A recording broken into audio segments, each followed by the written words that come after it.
Dear student, welcome back to my YouTube channel learning zone. आज की video में class 7 का जो न्यू बुक है बेस करिए सिंगल नेशनल करिकुलम के ऊपर, उसकी एक्सरसाइज 2.2 को सॉल्व करेंगे। तो मेरे चेहरे के एक्सप्रेशन और मुस्कुराहट आपको बता रही होगी कि मैथ का जो सबसे मुश्किल समझा जाने वाला बच्चों के हवाले से जो टॉपिक है वो अलजबरा है, और मेरा जो सबसे ज़्यादा फेवरेट टॉपिक है मैथ के अंदर वो है अलजबरा। इससे पहले भी जो मेरे पुराने सब्सक्राइबर हैं, व्यूवर्स हैं, वो जानते हैं क्लास 6, 7, 8, 9, 10 का जो अलजबरा वाला पोर्शन है उसकी कंप्लीट वीडियोस मैंने अपने चैनल के ऊपर अपलोड की हुई हैं। इसके अलावा और भी कहीं मैंने अलजबरा से रिलेटेड अलजबरा को समझना आसान तरीके से समझने के लिए कुछ और भी वीडियोस मैंने अपलोड की हुई हैं, जो कि पाकिस्तान के अलावा इंडिया में भी देखी जाती हैं, जहाँ पे उर्दू बोली और समझी जाती है। तो ये मेरा फेवरेट टॉपिक होगा। उम्मीद करता हूँ कि ये वाला जो कॉन्सेप्ट है अलजबरा का, चाहे क्लास 6 हो, चाहे क्लास 8 हो, चाहे क्लास 7 हो, मेरे साथ आप सीखेंगे तो मैं उम्मीद करता हूँ कि सबसे ज़्यादा बेहतर तरीके से आपको समझ आएगी। और इस अलजबरा सीखने के बाद ये क्लास जो भी क्लास पढ़ रहे हैं क्लास 6, 7, 8 के बाद, उम्मीद है कि आपका अलजबरा जो है सबसे ज़्यादा फेवरेट टॉपिक हुआ करेगा। तो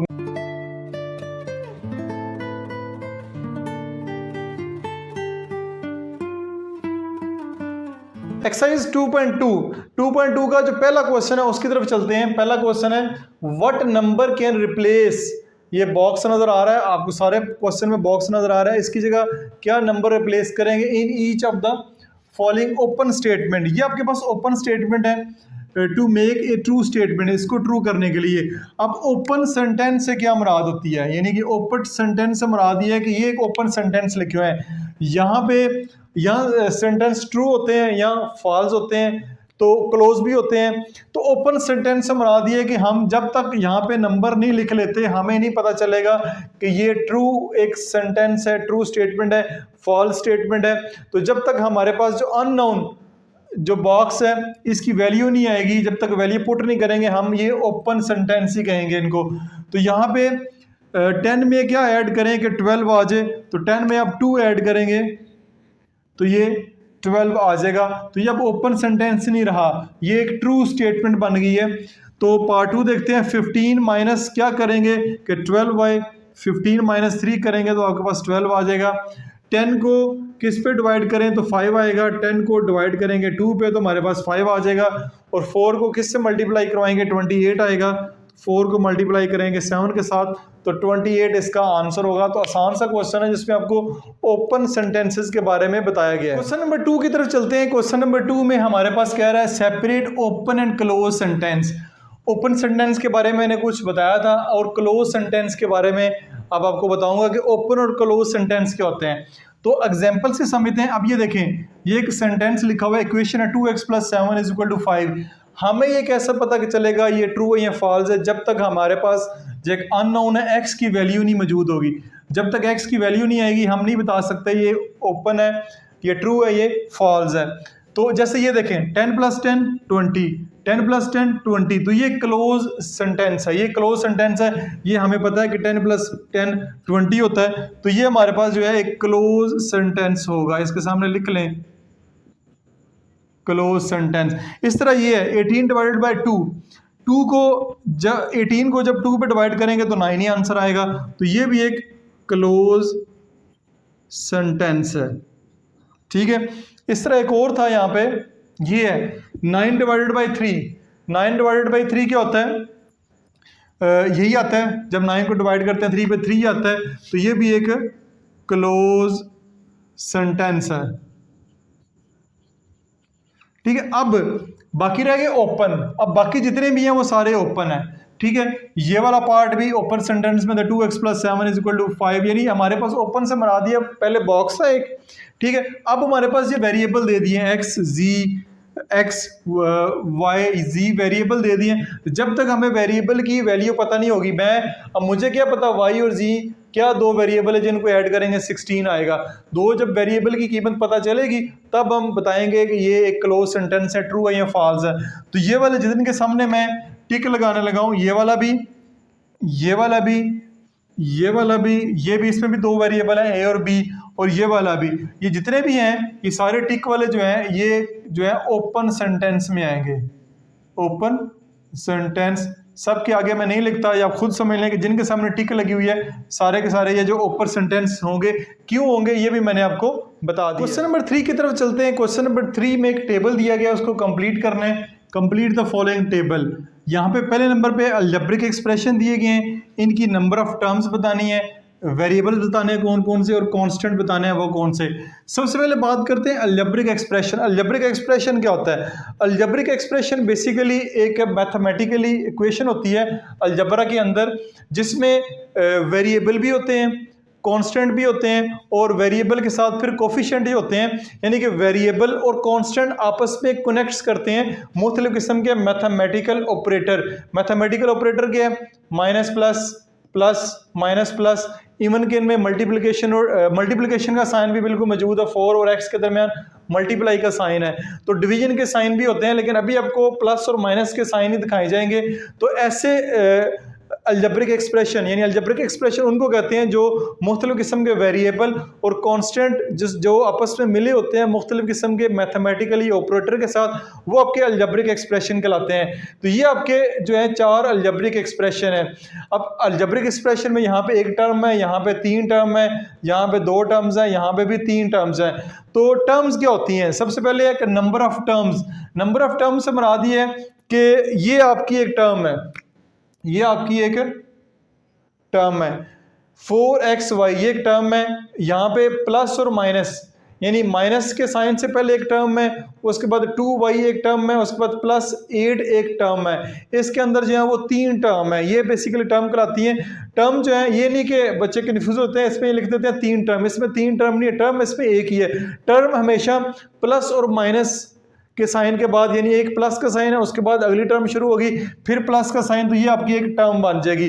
जैसे कि इस क्वेश्चन में देखते हैं, हमारे पास इसमें 4xy में एक टर्म है, सिर्फ एक, नंबर ऑफ टर्म एक है। अब वेरिएबल की बात करते हैं। वेरिएबल से मुराद ये है कि जितने भी यहाँ पे इंग्लिश के वर्ड होंगे, इसका जो आम सादा तरीका, इंग्लिश के वर्ड ABC XY जो होंगे ये आपके वेरिएबल कहलाएंगे। तो इसमें जो वेरिएबल है वो 2 है, एक x है और एक y, 2 वेरिएबल इसके अंदर इस्तेमाल हुए हैं। कांस्टेंट क्या होता है? कांस्टेंट जो होता है ऐसा नंबर कहलाता है जिसके साथ कोई वेरिएबल नहीं होता। जैसे कि ये 8 है, 8 के साथ कोई x y z ABC नहीं है, तो ये अकेला जो नंबर होता है ये कांस्टेंट कहलाता है। तो इसमें जो कांस्टेंट है वो है ही नहीं है, इसमें कांस्टेंट जो है ही नहीं है, तो हम लिखेंगे कि इसमें 0 कांस्टेंट है, यानी कांस्टेंट इसमें है ही नहीं है।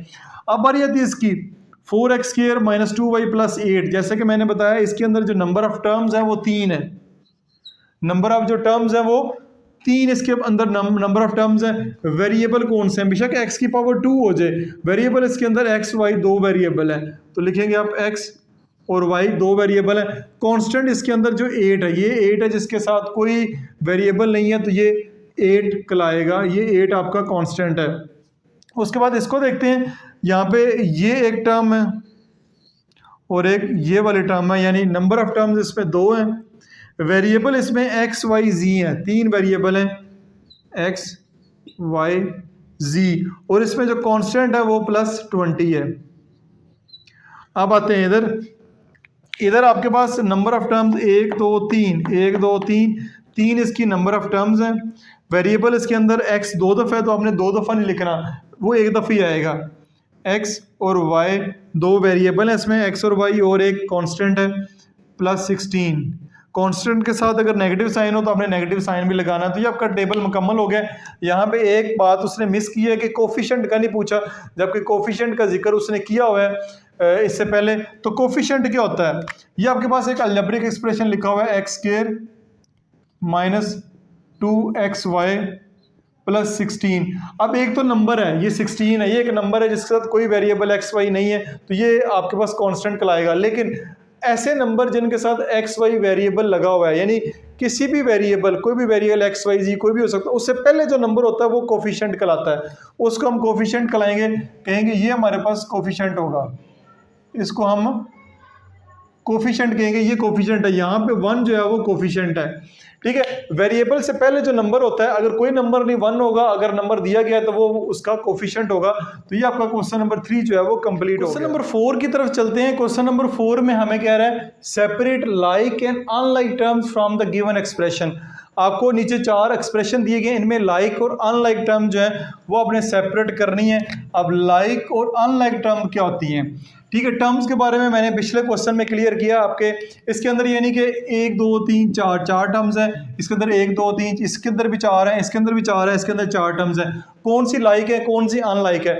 तो लाइक टर्म वो वाली टर्म्स कहलाती है जिनके वेरिएबल और उनकी पावर भी सेम हो। जिन टर्म्स के वेरिएबल और उनकी पावर भी सेम हो वो आपके लाइक टर्म कहलाएंगे। जैसे कि एक्स स्क्वायर, यहाँ पे क्या है एक्स स्क्वायर, जस्ट वेरिएबल और उसकी पावर सेम होना जरूरी है, बाकी इधर 3 लिखा है इधर 9 लिखा है, इससे कोई मसला नहीं है।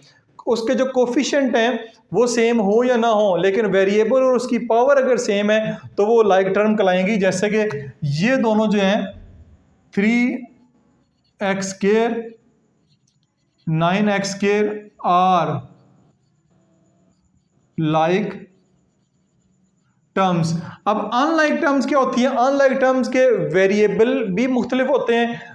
अगर वेरिएबल सेम हो तो उनकी पावर अगर मुख्तलिफ हो तब भी वो अनलाइक टर्म कहलाएंगी, या अगर वेरिएबल मुख्तलिफ है और उनकी पावर सेम है तब भी वो अनलाइक टर्म्स कहलाएंगी। जैसे ये देखें 4xy, 4 यहाँ पे वेरिएबल 2 है, एक्स वाई, कहीं भी आपको 2 वेरिएबल नजर नहीं आ रहे, ठीक है। तो एक्स वाई जो है ये आपके पास एक अनलाइक टर्म होगी, यानी कि 4xy एंड 7 ये आर अनलाइक टर्म्स, ये आपस में अनलाइक टर्म्स है। तो लाइक और अनलाइक टर्म्स का आपको पहचान अच्छे तरीके से होनी चाहिए। इधर आते हैं, देखें एक्स स्क्वायर वाई, यहाँ पे एक्स स्क्वायर है, यहाँ पे एक्स स्क्वायर है, यहाँ पे खाली एक्स है। तो यहाँ पे देखिए कि वेरिएबल सब में एक्स एक्स मौजूद है, एक्स एक्स तो मौजूद है, लेकिन इधर वाई भी मौजूद है, इधर भी वाई मौजूद है।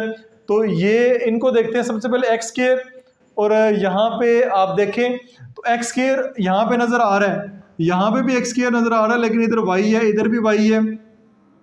तो अब थोड़ा सा इसमें कंफ्यूजन है। ये देखें एक्स स्क्वायर वाई, यहाँ पे वाई एक्स स्क्वायर लिखा हुआ है।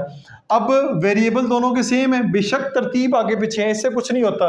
ये एक्स स्क्वायर वाई है, ये वाई एक्स स्क्वायर है, वेरिएबल वाई की भी पावर 1 है, यानी y की पावर 1 है, इधर भी 1 है, x की पावर 2 है, इधर भी x की पावर 2 है, वेरिएबल आपस में सेम है, पावर भी सेम है, तो ये आपस में कहलाएंगे लाइक टर्म्स। बेशक इनकी तरतीब जो है वो आगे पीछे है, लेकिन उससे फर्क नहीं पड़ता। Are like terms. अब देखें 5x स्क्वायर, यहाँ पे 4x है, वेरिएबल बिल्कुल सेम है, यहाँ पे भी x है, उधर भी x है, लेकिन पावर 2 है, यहाँ पे पावर 1 है। तो जब पावर में फर्क आ जाएगा तो वो अनलाइक टर्म्स कहलाएंगी। तो ये आपका 5x स्क्वायर और 4x आर अनलाइक टर्म्स कहलाएंगी। अब आते हैं इधर, देखें 2x square 9x square, 2x square 9x square, 8xy और 8y। तो आपका 9x स्क्वायर और 2x स्क्वायर आपके पास लाइक टर्म होंगी। 2x square 9x square are like terms. 8xy और 8y दोनों के वेरिएबल भी मुख्तलिफ हैं और इनकी पावर तो बेशक सेम है, लेकिन वेरिएबल मुख्तलिफ हैं। तो 8xy 8y are unlike terms कहलाएंगी। पार्ट 4 की तरफ चलते हैं। अब देखें एक्स स्क्वायर, यहाँ पे एक्स स्क्वायर है, यहाँ पे 3/2 है, यहाँ पे 9/2 है। तो 3/2 9/2 बेसिकली इनके वेरिएबल के कोफिशिएंट है, जिसका जिक्र मैंने इससे पिछले क्वेश्चन में किया है। तो वेरिएबल की पावर सेम है, वेरिएबल भी सेम है, तो ये आपके कहलाएंगे लाइक टर्म्स। 3/2 एक्स स्क्वायर और 9/2 एक्स स्क्वायर, ये हैं आपकी लाइक टर्म्स, बेशक इनके कोफिशिएंट डिफरेंट है। अब 8 और प्लस 4x, 8 और 4x आर अनलाइक टर्म्स। तो ये आपका लाइक और अनलाइक टर्म का भी कॉन्सेप्ट क्लियर हो गया। उम्मीद है कि आपको समझ आई होगी। फिर भी किसी किस्म की कंफ्यूजन हो तो आप कमेंट्स बॉक्स में पूछ सकते हैं। क्वेश्चन नंबर 5 में वो कह रहा है separate the equation and inequalities from the following. अब ये वाला जो इनइक्वालिटीज वाला टॉपिक है ये क्लास 9th में पढ़ाया जाता है, लेकिन फर्स्ट टाइम इसको क्लास 7 में शामिल किया गया है। तो इनइक्वालिटीज़ क्या होता है, और सबसे पहले इक्वेशन को देखते हैं। जब भी अलजेब्रिक एक्सप्रेशन में इक्वल का साइन इस्तेमाल किया जाएगा, इक्वल का साइन यानी इक्वेशन निकल ही इक्वल के साइन से, तो वो हमारे पास इक्वेशन होगी। जैसे ये हमारे पास एक इक्वेशन है 2x + 7 = 9, ये इक्वल का साइन इस्तेमाल हुआ है। जब अलजेब्रिक एक्सप्रेशन आपस में कनेक्टेड होंगे इक्वल के साइन से, तो हमारे पास जो है इक्वेशन कहलाएगी, ये हमारे पास कहलाएगी इक्वेशन। अब इनइक्वालिटीज़ क्या होता है, अब जब भी अलजेब्रिक एक्सप्रेशन कनेक्टेड होगा less than, greater than, less than or equal to या greater than or equal to का साइन उसमें कनेक्टेड होगा, तो हमारे पास इनइक्वालिटीज़ कहलाएगी। ये वाले साइन लगे होंगे less than, greater than, less than or equal to, greater than or equal to, वो हमारे पास इनइक्वालिटी होगी। यहाँ पे देख सकते हैं साइन कौन सा लगा हुआ है, ग्रेटर देन का साइन लगा हुआ है, तो ये हमारे पास एक इनइक्वालिटी है। ठीक है, इसको लिख लें एक इनइक्वालिटी। कौन सा साइन लगा हुआ है, less than or equal to का साइन लगा हुआ है, ये भी हमारे पास एक इनइक्वालिटी है, इसके भी लिख लें आप इनइक्वालिटी। ये देखें इक्वल का साइन लगा हुआ है, ये हमारे पास क्या है, इक्वेशन, इसको हम इक्वेशन बोलेंगे। ये इनइक्वालिटी का साइन लगा हुआ है, तो ये भी हमारे पास इनइक्वालिटी होगी। जस्ट आपने सेपरेट करना है, अगले किसी एक्सरसाइज में इनको सॉल्व करने का कहा जाएगा। इक्वल का साइन लगा हुआ है, तो ये भी हमारे पास एक इक्वेशन होगी। ये भी इनइक्वालिटी का साइन लगा हुआ है, तो ये भी हमारे पास एक इनइक्वालिटी होगी। जस्ट आपने इनको सेपरेट करना है, इनमें कोई फंक्शन परफॉर्म नहीं करना। तो इसी के साथ ही आपकी एक्सरसाइज 2.2 कंप्लीट हो गई है। मुझे तो बहुत मजा आया इस एक्सरसाइज को सॉल्व करके। उम्मीद आपने भी इस एक्सरसाइज को एंजॉय किया होगा। फिर भी किसी किस्म का क्वेश्चन हो कमेंट्स बॉक्स में पूछे, मैं फ़ौरन उसको कोशिश करूंगा जवाब दूं। This is Masood Mubashar signing of.